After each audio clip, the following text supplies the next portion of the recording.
Olá, estamos aqui hoje com a administradora Mara Biasi, conselheira do CRA-RJ e moderadora de um dos painéis do 14º Fórum Internacional de Administração, que vai acontecer aqui no Rio em maio desse ano. Mara, você é moderadora do painel Gestão Pública e Sustentabilidade, um assunto que está super discutido hoje por causa desse risco de apagão, de falta de energia, falta d'água. Como lidar com isso? Qual o contexto desse painel no 14º FIA no dia a dia do Brasil hoje? Em primeiro lugar, muito obrigada pela oportunidade de vir a uma atividade de mídia de vocês, do Conselho, que é sempre muito boa, para falar sobre um tema que realmente não só é atual, como faz parte do dia a dia das pessoas, que é a questão da sustentabilidade. Não é à toa que ele está inserido no fórum.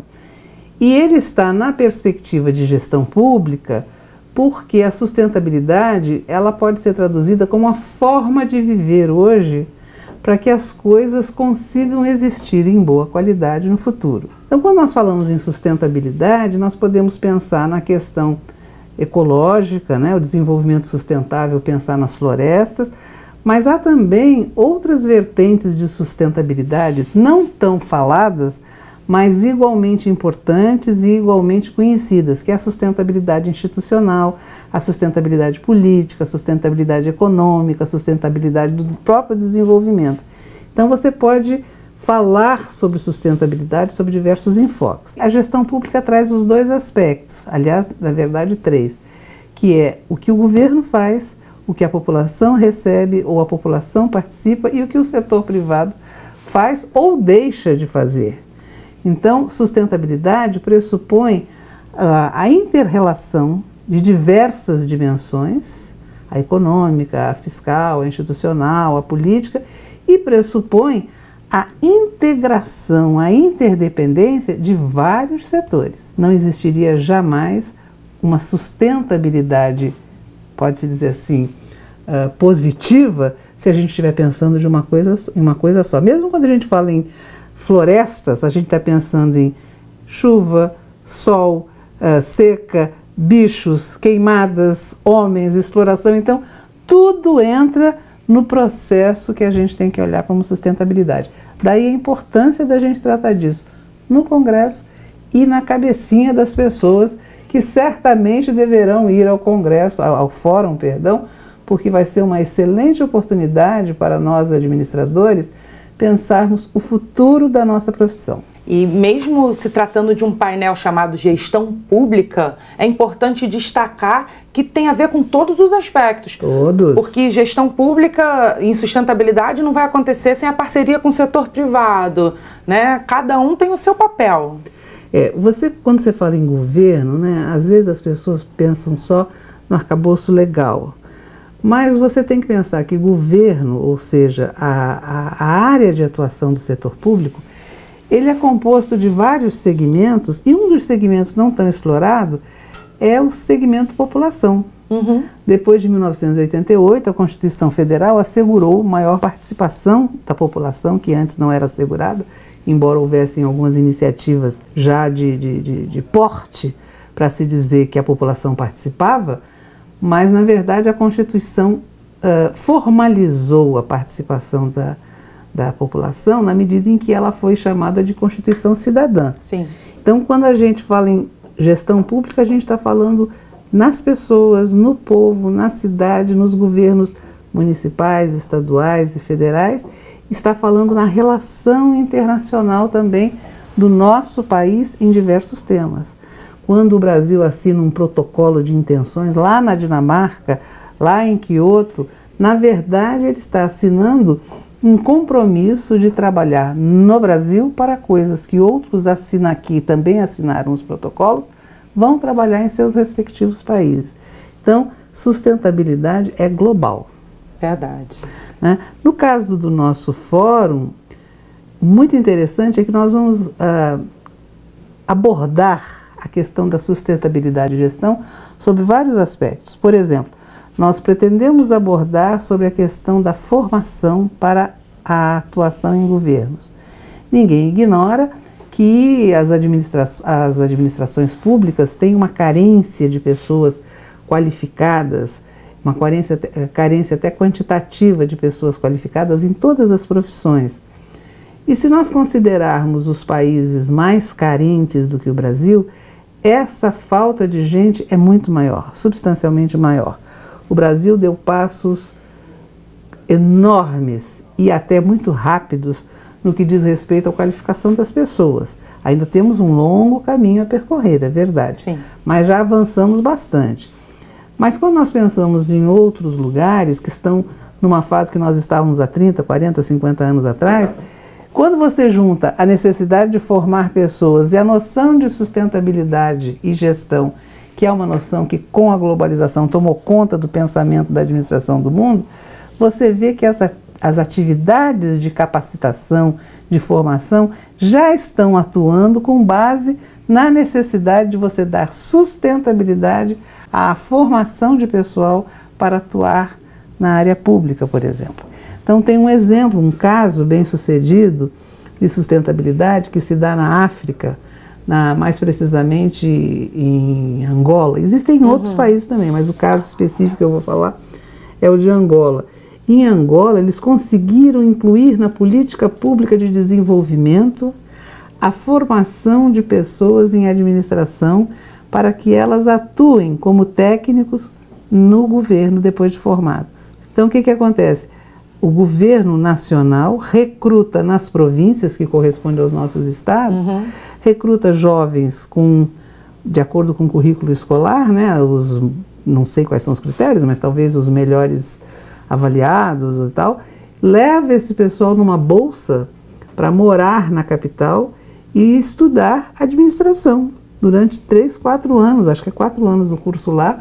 Eles ficam como bolsistas internados lá e nas férias eles voltam para os seus municípios de origem para fazer estágio, a partir do 2º ano, para fazer estágio nas suas localidades. E colocar em prática o que eles aprenderam ali sobre a gestão pública. Colocar em prática. Isso é a coisa que está na cara, que é a sustentabilidade da ação governamental em nível local. Porque não só eles, ao longo do curso, eles estão aprendendo e aplicando, como eles têm o compromisso de ficar um número X de anos no governo, atuando como técnicos e também como replicadores do que eles aprenderam. Então isso dá uma cadeia de ações que vai providenciar atividades sustentáveis na questão de formação. Não é só a questão ecológica que tem que ser vista sob a sustentabilidade, a questão de formação também. Um outro caso, não de Angola, mas da Europa, que nós vamos trazer, é uma participação de um, acho que ele é cientista político, não tenho certeza agora nesse momento, um cientista político francês, que vai expor vários casos que relacionam gestão pública, gestão privada e sustentabilidade em diferentes países europeus. Pela dimensão de cada país, pela própria comunidade europeia, às vezes as coisas não obedecem muito às fronteiras da Europa, né? As coisas se transbordam. Né? Então vai ser muito interessante saber como cada um dos países está resolvendo questões de parceria público-privada, tendo em vista a necessidade de um desenvolvimento sustentável, seja na economia, seja na agricultura, seja na questão ecológica, seja na questão institucional, onde quer que seja. Mas a junção de público e privado viabiliza uma melhor sustentabilidade nas suas ações.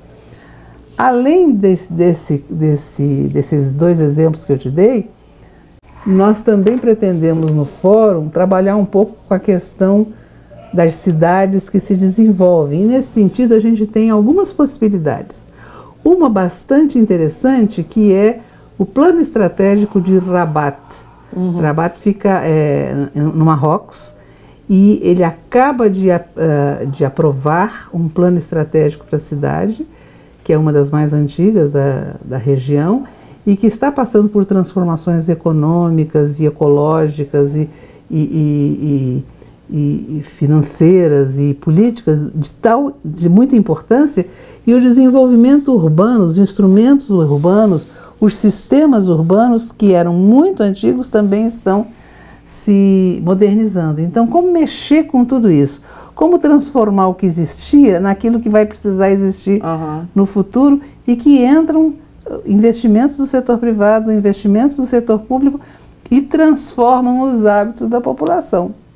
Né? Não é o caso de Rabaul, mas você já pensou água encanada, chegar numa cidade que não tinha água encanada? Elas vão ficar maravilhadas em abrir a torneira, mas deve ter gente que vai pegar o balde e vai buscar lá onde buscava antes, até perder esse quase um rito de busca, né? Sim. E a mesma coisa quando a gente fala em cidade, a gente tem que se preparar, se retreinar, dar um novo olhar à vida que nós vamos ter com uma cidade mais sustentável, uma cidade com menos carros, uma cidade com mais mobilidade, uma cidade com menos obstáculos nas ruas e nas calçadas, nos acessos, a questão de acessibilidade, tudo isso entra no conceito de sustentabilidade e vai, de alguma forma, perpassar pela questão que vai ser exposta em várias das palestras. E um tema que eu acho particularmente interessante, embora poucas pessoas falem, quer dizer, poucas pessoas explorem, é uma experiência que a gente vai também tentar apresentar, que diz respeito a duas cidades de fronteira na América do Sul, Brasil e Paraguai. Duas cidades, Pedro Juan Caballero e Ponta Porã. Essas duas cidades, porque fronteiriças, aliás, elas têm N problemas comuns, mas eles têm problemas que só podem ser resolvidos se houver um esforço conjunto, se houver uma gestão partilhada, sustentável para os investimentos que precisam ser feitos. Mesmo porque essa fronteira, eu a conheço, é uma rua, literalmente. É uma rua. Você respirou mais fundo, você rouba o ar do outro país. É verdade. Né? E agora nós estamos conseguindo que haja um projeto sustentável para saneamento. E isso começou com a verificação de qual é o lixo que existe naquela localidade. Como colher aquele lixo, como tratar aquele lixo, como gerenciar a questão dos resíduos sólidos e estabelecer um plano de saneamento, um plano de gestão que ultrapasse as fronteiras legais, institucionais e econômicas das duas cidades, que no caso do Brasil a prefeitura é completamente autônoma, né? É o caso de Ponta Porã, os dois estados, que no nosso caso é Mato Grosso, ali esqueci o nome da província, mas em algum momento vou lembrar, e as diferenças entre os dois países. Então, há obstáculos legais que devem ser transpostos em 3 níveis, em cada um dos dois países, e há necessidade de se gerir esses recursos de ambos os países e de 6 níveis diferentes para que a população possa usufruir de um benefício. Ou seja, eu estou muito entusiasmada com isso, acho que isso tem muito a ver com o futuro da administração, porque a gente chega à conclusão que o administrador é aquele que, falando uma coisa mais até meio ultrapassada, mas que não é mentira, é aquele que consegue fazer com que as coisas aconteçam. Então, para nós, vai ser muito importante a gente aprofundar um pouco o estudo da sustentabilidade e gestão, porque nós vamos ter que abrir as perspectivas de como melhor qualificar o novo administrador, como melhor qualificar a nova administradora, como melhor equipar as escolas, quais os instrumentos que a gente precisa ter com maior agilidade e rapidez para que conhecimentos que chegam até nós como país passem para essas pessoas com agilidade, que elas possam incorporar isso no seu saber de estudante e no seu saber técnico pós-formado. É uma questão de inovação, né? Uma nova forma de pensamento. Como deve ser a nossa vida agora? Nós estamos construindo um futuro. A proposta do FIA qual é agora, do 14º FIA? É a administração daqui a 50 anos. Então eu acho que esse painel tem a ver com isso. A ideia deste painel é levar conhecimentos para nós, administradores e os demais que ali estiverem, para que eles comecem a pensar como transformar as coisas que eles estão fazendo. Os casos que vão ser apresentados não são para serem duplicados, eles são para servir de inspiração para aquela tal palavrinha muito interessante que é a replicabilidade. Cada um vai replicar o caso de acordo com o seu cenário, suas possibilidades, os seus recursos, o seu timing de fazer as coisas, mas é preciso que a gente troque informação para fazer uma coisa melhor. Esse é o propósito desse painel. Então, acho que vai ser um bate-bola bem interessante, né? Eu espero. Seu com Jean-Noël Duvry, né, que é um especialista em inovação, políticas europeias de startups. Vai ser uma coisa bem movimentada. O pessoal da América Latina. Eu espero que a gente consiga fazer uma integração continental até, Europa, América Latina e África, né? Para que a gente traga coisas que nós estamos pensando, coisas que o mundo está pensando em diferentes continentes, em diferentes recursos, em diferentes necessidades, mas que estão todas direcionadas para um melhor futuro. E por isso que é um fórum internacional, né, Mara? Isso. Então tá bom, Mara, muito obrigada pela sua participação. Obrigada a vocês pela oportunidade de falar um pouco sobre o fórum. A gente se vê em maio. Ok. E você que quer participar desse grande evento, desse evento internacional, faça já sua inscrição. É só acessar o site fia2015.com.br. Em maio estaremos juntos. Até lá!